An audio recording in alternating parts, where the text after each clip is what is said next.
Pakistan stock market میں ایک اور سنگ میل عبور، پہلی بار 95,000 پوائنٹس کی سطح عبور کر لی۔ 100 انڈیکس میں 800 سے زائد پوائنٹس کا اضافہ ریکارڈ کیا گیا ہے تو پاکستان سٹاک مارکیٹ میں ایک اور سنگ میل عبور ہوا ہے، پہلی بار 95,000 پوائنٹس کی سطح عبور، 100 انڈیکس میں 800 سے زائد پوائنٹس کا اضافہ ہوا ہے۔ وزیر خزانہ محمد اورنگزیب سے آئی ایم ایف وفد کی الوداعی ملاقات۔ ذرائع وزارت خزانہ کے مطابق آئی ایم ایف وفد کے ساتھ ملکی معاشی صورتحال کا جائزہ لیا گیا۔ وزیر خزانہ نے وفد کو بجٹ اہداف، آئی ایم ایف شرائط پر عمل درآمد پر بریف کیا۔ مدثر علی رانا اسلام آباد سے ہمارے ساتھ موجود ہیں۔ مدثر، ایک تو یہ جو آئی ایم ایف کی ٹیم ہے اس نے 2025 میں آنا تھا لیکن اسی مہینے پاکستان پہنچی، بتائے گا وجوہات کیا تھی ان کے یہاں پر آنے پر، اور جو اس وقت ملاقاتیں اور میٹنگز ہو رہی ہیں ان میں کیا کچھ ڈسکس ہو رہا ہے؟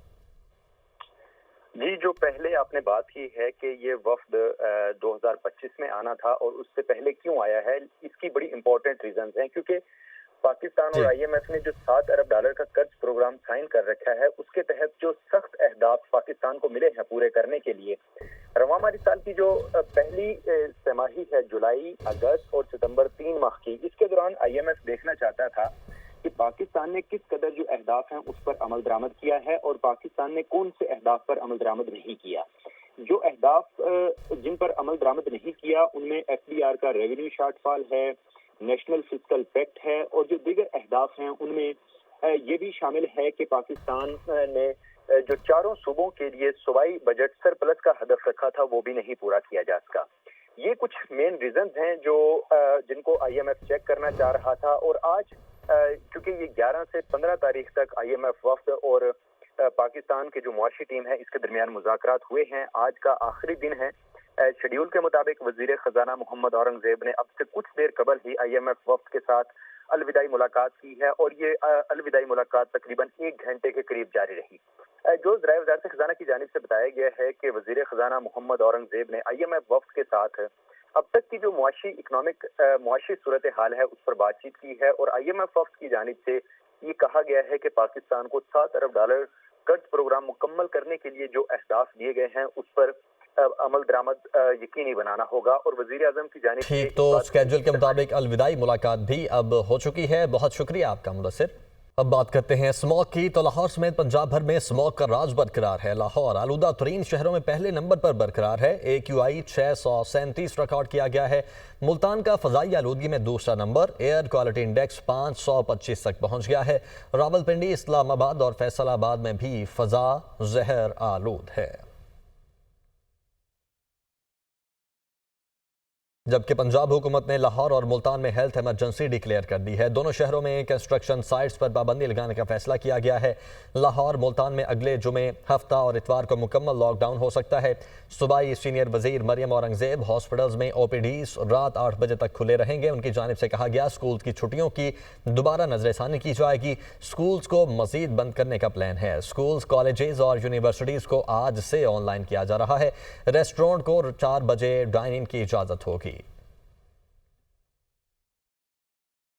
کے اندر اور ملتان کے اندر ہیلتھ ایمرجنسی ڈکلیئر کر رہے ہیں۔ فرائیڈے، سیٹرڈے، سنڈے ملتان اور لاہور کمپلیٹ لاک ڈاؤن ہوگا۔ او پی ڈی کے جو ٹائمنگز ہیں ان کو 8 PM تک کر دیا گیا ہے۔ اسکولز کا کلوزر جو ہے اس کو ایکسٹینڈ کیا جا رہا ہے کیونکہ وہ اس سنڈے تک تھا، تو اس کو ایکسٹینڈ کیا گیا ہے اور اس کو دوبارہ ریویو کیا جائے گا کہ کس وقت اس کو کھولا جائے۔ اور جو کالج ہائر سیکنڈری تک ہم نے یہ لاسٹ ویک کہا تھا، اس کو ایکسٹینڈ کرتے ہوئے یونیورسٹیز اور کالجز کو بھی آن لائن کرنے کا نوٹیفیکیشن ایشو کیا جا رہا ہے۔ ریسٹورنٹس کو 4 بجے کا ٹائم دیا ہے، تب تک وہ کر سکتے ہیں ڈائننگ، لیکن 4 بجے کے بعد صرف ٹیک اوے جو ہے وہ ہم کھول رہے ہیں۔ آپ سے میری درخواست ہے، خدارہ موٹر بائک پہ باہر نہ نکلیں، ضروری کام کے علاوہ ماسک پہن کر نکلیں۔ لاہور میں فضائی آلودگی، انفلوئنزا وائرل انفیکشن سے شہری متاثر۔ اسموگ کے اثرات سے سی پی چائلڈ اور خصوصی بچے شدید متاثر ہو رہے ہیں۔ जबकि हॉस्पिटल्स में खुश्क खांसी, सांस में दुश्वारी के मरीजों में इजाफा, बच्चों में निमोनिया, चेस्ट इन्फेक्शन और खुश्क खांसी में इजाफा हुआ है। आंखों में जलन और जल्दी अमराज में भी इजाफा होने लगा है। आरजाए कल्ब और दमा के मरीज भी शदीद मुतासिर होने लगे हैं। लाहौर के 6 बड़े सरकारी हॉस्पिटल्स में स्मॉग से मुतासरा 18,000 से ज़ायद मरीज रिपोर्ट हुए हैं। मेयो हॉस्पिटल 5,000, जिना हॉस्पिटल 4,000, गंगाराम हॉस्पिटल में 3,600 से ज़ायद और चिल्ड्रन हॉस्पिटल में 2,000 से ज़ायद बच्चे रिपोर्ट हुए हैं।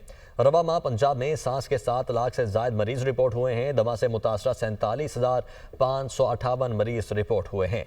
आंखों के मर्ज में मुब्तला 4,455 मरीज रिपोर्ट हुए हैं। लाहौर में रवामा सांस के 1,32,482 मरीज रिपोर्ट हुए हैं। फ़ज़ाई आलूदगी से परेशान शहरियों के हिफाजती इक़दामात। घरों और कमरों में अगर मनी प्लांट, गोल्डन पाम, केन पाम, बेद पाम, एलोवेरा और एरोकेरिया जैसे पौधे लगाए जाएं तो ये फ़ज़ाई आलूदगी को कम करने में साजगार साबित हो सकते हैं। ये पौधे कम खर्च और बाला नशी हैं। मज़ीद बता रहे हैं ज़ैनुल आबिदीन। पंजाब भर में फ़िज़ाई आलूदगी ने हर शोबा हाय ज़िंदगी को शदीद मुतासिर कर दिया है और अब लोग इस चीज़ के ऊपर सोचने पर मजबूर हो गए हैं कि इस फ़िज़ाई आलूदगी से कैसे बचा जाए। इसी तनाजुर में हम आज पार्क्स एंड हॉर्टिकल्चर अथॉरिटी की जिलानी पार्क की जो नर्सरी है वहाँ पर मौजूद हैं और माहिर नबातात और जो सुपरवाइज़र हैं इस नर्सरी के मोहम्मद सरफराज वो हमारे साथ मौजूद हैं। घरों में हम बहुत सारे पौधे इंडोर जो हम लगा सकते हैं, स्पेसिफिक जो है माहौल जो साजगार है, जो माहौल को बेहतर करता है। सनसवेरिया लगा सकते हैं, हम मनी प्लांट लगा सकते हैं, can palm, golden palm, palm के जितने भी पौधे हैं वो सारे हम घर में रख सकते हैं, जो स्मोक को कम करेंगे। स्मोक को कम नहीं करेंगे, स्मोक को ख़त्म करेंगे। पौधे हैं, PHA की नर्सरी के इंचार्ज भी हैं मोहम्मद सरफराज, ये हमें इन पौधों के बारे में बता रहे थे। जिस तरह जी एलोवेरा के बारे में बताया, स्नेक प्लांट है उसमें बहुत वैरायटीज़ मौजूद हैं, 10 से 12 इकसाम के स्नेक प्लांट मौजूद हैं और महंगे भी नहीं हैं। माहिर नबातात हैं, उन्होंने तो यहाँ तक कहा कि घरों में स्मोक का इन दरख्त लगाने की वजह से, ये पौधे लगाने की वजह से मुकम्मल तौर पर खात्मा भी हो जाएगा। आगे बढ़ते हैं। सुप्रीम कोर्ट के आईनी बेंच ने इसदाद दहशतगर्दी पर अज़कुर नोटिस केस के मुकदमे को निपटा दिया। जस्टिस मोहम्मद अली मसर ने रिमार्क्स देते हुए कहा, सुप्रीम कोर्ट अब भी अज़कुर नोटिस ले सकती है, फ़र्क सिर्फ ये है कि अब अज़कुर नोटिस आईनी बेंच में चलेगा। ये बात जहन नशीन कर लें, आईनी बेंच अज़कुर नोटिस ले सकता है। जस्टिस जमाल खान मंदोखेल बोले, हम इसी इशू को किसी और केस में सुनेंगे जब कोई आएगा। आईनी बेंच ने बैंकिंग ऑर्डिनेंस के तहत अपील के मामले पर केस निपटा दिया। अदालत ने लेडी हेल्थ वर्कर से मुतल्लिक तमाम मुकदमात यकजा करके फ्रीकैन को नोटिस जारी कर दिए हैं। हम इस इशू को किसी और केस में सुनेंगे जब कोई आएगा। जस्टिस जमाल खान मंदोखेल की जानिब से ये कहा गया। सुप्रीम कोर्ट के आईनी बेंच ने आइंदा हफ्ते अहम मुकदमात मुकर्रर कर दिए हैं। Tehreek Insaf Sindh local government act के खिलाफ दरखास्त मुकर्रर हुई है। हसीब मलिक हमारे साथ मौजूद हैं। हसीब, बताइएगा कौन कौन से अहम केसेस मुकर्रर हुए?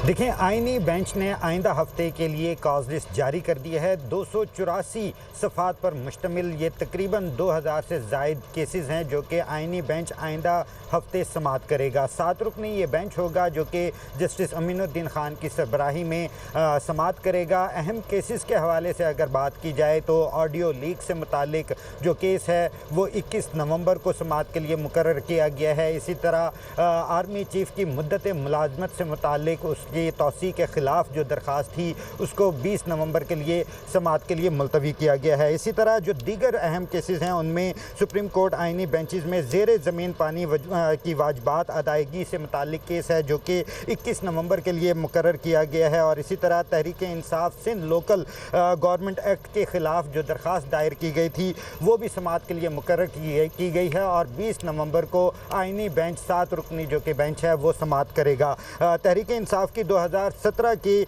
मरदमशुमारी और हल्का बंदी पर इलेक्शन करवाने के ख़िलाफ़ जो करवाने के हवाले से जो दरख्वास्त दायर की गई थी वो भी समाअत के लिए मुकर्रर की गई है, वो भी 20 नवंबर को जो है समाअत करेगा। तो ये 18 नवंबर से 22 नवंबर तक के लिए आइनी बेंच की जानिब से जो है कॉज लिस्ट जारी की गई है जिसके अंदर मुतादिद अहम केसेस हैं जो कि आइनी बेंच समाअत करेगा। और जो समाअत होगी वो सुबह 9 बजे से उसका आगाज़ होगा और जस्टिस अमीनुद्दीन खान की सरबराही के अंदर ये 7 रुकनी बेंच है जो कि समाअत करेगा। बहुत शुक्रिया आपका। 190 million pound case. Islamabad high court ने बानी पीटीआई और बुशरा बीबी की बरियत की दरखास्तों पर 9 सफ़ात का फैसला जारी कर दिया है। बरियत की दरखास्तें मुस्तरद करने के 2 अहकामात का लदम करार। ट्रायल कोर्ट बरियत की दोनों दरखास्तों पर दोबारा फैसला करे। रिजवान काजी हमारे साथ मौजूद हैं। रिजवान, क्या डिटेल्स हैं?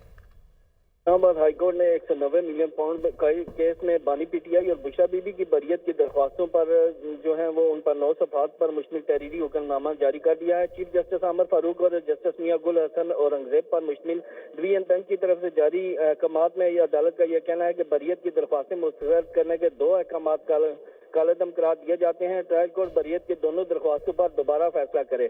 और नैब प्रोसिक्यूटर ने कहा कि ट्रायल आखिरी स्टेज पर पहुंच चुका है। नैब ने मौक़िफ़ दिया कि अदालती नज़ीरों के मुताबिक बरियत की दरख्वास्त इस स्टेज पर काबिल समाअत नहीं है।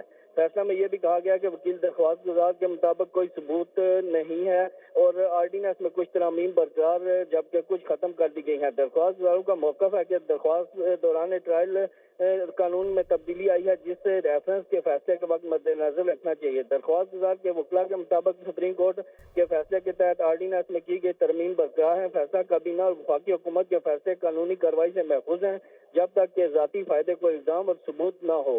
ये अदालत की तरफ से 9 सफ़ात पर मुश्तमिल ये तहरीरी आर्डर जो है वो जारी किया गया है। जी ठीक है, बहुत शुक्रिया रिजवान आपका।